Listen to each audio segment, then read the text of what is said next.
కరీనా కపూర్ చేసిన ఈ వ్యాఖ్యలు చాలా ఆసక్తికరంగా ఉన్నాయి. ఆమె చెప్పినట్లుగా ఒక రొమాంటిక్ సీన్ కథలో న్యాయమైన విధంగా ఉంటే దాన్ని నటించడంలో ఎటువంటి ఇబ్బంది లేదు. కానీ అది కథలో అవసరం లేకపోయినా లేదా దాన్ని కుదిర్చిపెట్టే ప్రయత్నం చేస్తే అది ఆమెకి ఇష్టమయ్యేది కాదు. కరీనా సబబుగా చెబుతున్నట్లు శృంగారం లేదా రొమాంటిక్ సీన్స్ ఇండియాలో చాలా సున్నితమైన అంశాలు. వాటిపై విమర్శలు మరియు అర్థాలు తప్పుగా వెతికేవారు కూడా ఉన్నారు. ఈ విషయంలో ఆమె చెప్పినట్లుగా ఇండియన్ సినిమాలో అలాంటి సీన్స్ ఉన్నప్పుడు ఆ సన్నివేశాలు సందేహాస్పదంగా మారవచ్చు.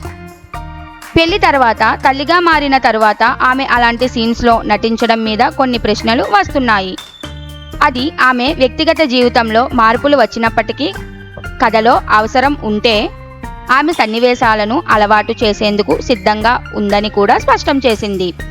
అదే సమయంలో కమర్షియల్ హీరోయిన్స్ అలాంటి సీన్స్ అవసరం అవుతున్న సమయంలో కరీనా ఈ అంశంపై తన దృక్పథాన్ని వ్యక్తం చేయడం ఆందోళనకరంగా ఉంటే చాలామంది కొత్త తరంగంలో వచ్చే ఆఫర్లు మరియు విమర్శలు గురించి ఆలోచన చేయాల్సిన సమయం వచ్చినట్లు అనిపిస్తోంది.